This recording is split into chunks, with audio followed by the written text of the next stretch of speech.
اولئک یبدل اللہ سیئاتہم حسنات. تو جب انہوں نے یہ آیت مقدسہ سنی تو پھر مسلمان ہو گئے, مومن ہو گئے. اور مسند احمد شریف کی حدیث مبارکہ ہے 12763 نمبر پہ. حضرت عبداللہ بن عمر رضی اللہ تعالیٰ عنہ فرماتے ہیں ان رسول اللہ صلی اللہ علیہ وسلم قال یطلع اللہ الى خلقه لیلۃ النصف من شعبان فیغفر لعباده الا اثنین مشاہد وقاتل نفس. یاد رکھنے والی باتیں ہیں. ہر وقت انسان کو اس نیت سے بیٹھنا چاہیے کہ کچھ باتیں سیکھیں, کچھ باتوں کا جواب ہمارے پاس ہونا چاہیے. جو اللہ اور اس کے رسول کی باتیں ہیں نا, ان کو محفوظ کرنے والی بات ہوتی ہے.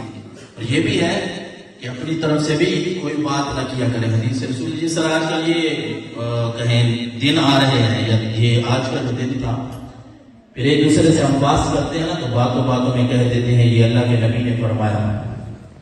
جس طرح اس کی ایک مشہور مثال میں آپ کو دوں. میرے نوجوان بیٹھے ہیں کہ سوشل میڈیا پہ ہر سال بتایا بھی جاتا ہے کہ ہم یہ ایک پوسٹ پڑھتے ہیں کہ جو رمضان المبارک کے مہینے کی کسی کو پہلی دفعہ مبارک اور پہلے جو مبارک دے گا, خوشخبری سنائے گا نا, تو اس کے گناہ جو ہے وہ معاف ہو جاتے ہیں. اس کے لیے جنت کی خوشخبری ہے. اور یہ اس کے جواب سے پہلے میں آپ کو یہ بتانا چاہتا ہوں کہ اللہ کے نبی صلی اللہ علیہ وسلم کی حدیث مبارکہ کا خلاصہ ہے. حضور سرور کونین صلی اللہ علیہ وسلم نے فرمایا جس نے جھوٹ کی نسبت میری طرف کی, حدیث ہے نہیں, وہ بندہ کہہ رہا ہے کہ یہ حدیث ہے, اللہ کے نبی نے فرمایا ہے, اللہ کے نبی کی یہ حدیث ہے. حضور علیہ الصلوۃ والسلام نے فرمایا جس نے کسی جھوٹی بات کی نسبت میری طرف کی اس نے اپنا ٹھکانہ جہنم میں بنایا. اللہ اکبر, استغفر اللہ العظیم.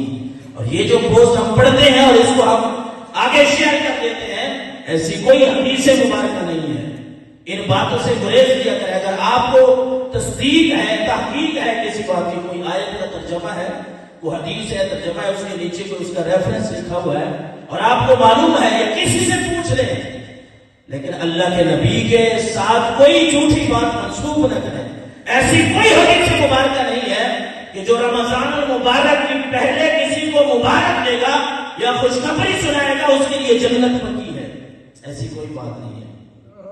اور اس حدیث مبارکہ میں اس رات کے حوالے سے اللہ کے نبی صلی اللہ علیہ وسلم نے فرمایا اَيَّطَّلِعَ اللَّهُ إِلَىٰ خَلْقِهِ لَيْلَةَ النِّصْفِ مِنْ شَعْبَانَ. یہ شعبان کی جو رات آتی ہے, اللہ تبارک و تعالی اپنی مخلوق کی طرف نظر کرم فرماتا ہے. اس نظر کے لیے ہم بیٹھے ہیں نا, اس کو ذہن میں رکھیں, اخلاص کو ساتھ رکھیں, اپنے دل کو صاف اور پاکیزہ رکھیں, اور اس بات کو یاد رکھیں کہ ہم بیٹھے ہیں. ویسے تو ہمارا خدا ہر جگہ پہ ہمیں دیکھتا ہے, لیکن آج ہم جس نیت سے آئے ہیں, ہم نے رسول اللہ کا فرمان سنا ہے کہ اس رات کو رب اپنی مخلوق کی طرف نظر رحمت فرماتا ہے. اور پھر فیغفر لعبادہ, جو بندہ اس رب سے اپنے گناہوں کی معافی مانگتا جاتا ہے, رب اس کے گناہوں کو معاف فرماتا جاتا ہے. اس کی رحمت آوازیں دے رہی ہوتی ہے اسے, الا من مستغفر لی, کوئی بندہ ہے جو مغفرت مانگے اس کے گناہوں کو معاف کر دیا جائے. الا مسترزق فارزقہ, کوئی ایسا بندہ ہے جس کو رزق کی تنگی ہے, آج وہ رزق مانگے, میں اس کے رزق میں برکت عطا فرماؤں. الا مبتلا فاعافیہ, کوئی ایسا بندہ ہے جو مشکل میں ہے, جو حاجت میں ہے, کسی کو کوئی تکلیف ہے, آج وہ اپنی حاجت اپنی مشکل اس رب کے سامنے رکھے, وہ اس کی حاجت اور مشکل میں آسانیاں پیدا فرماتا. اللہ اکبر. اس رب کی قدرت, اس رب کی رحمت بہت وسیع ہے.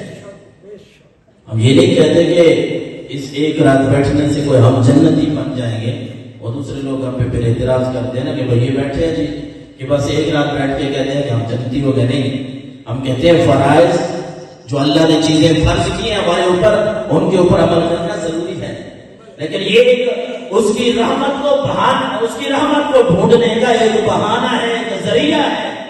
ہم سمجھتے ہیں کہ رب کی رحمت اگر آوازیں دے رہی ہوتی ہے تو ہم مسجد میں آ جاتے ہیں، یہاں وضو کر کے بیٹھ جاتے ہیں، فرض نماز پڑھ کے پھر ہم بیٹھتے ہیں اور تلاوت کرتے ہیں، استغفار کرتے ہیں، اللہ کا ذکر کرتے ہیں۔ اللہ کے نبی نے اس حدیث مبارکہ میں فرمایا تھا، جو حدیث مبارکہ میں نے بیان کی، الا قضا حتی یطلع الفجر، کہ جب تک فجر طلوع نہیں ہوتی، سحری کا ٹائم جب تک ختم نہیں ہوتا، رب کی رحمت آوازیں دے رہی ہوتی ہے۔ کوئی بندہ یہ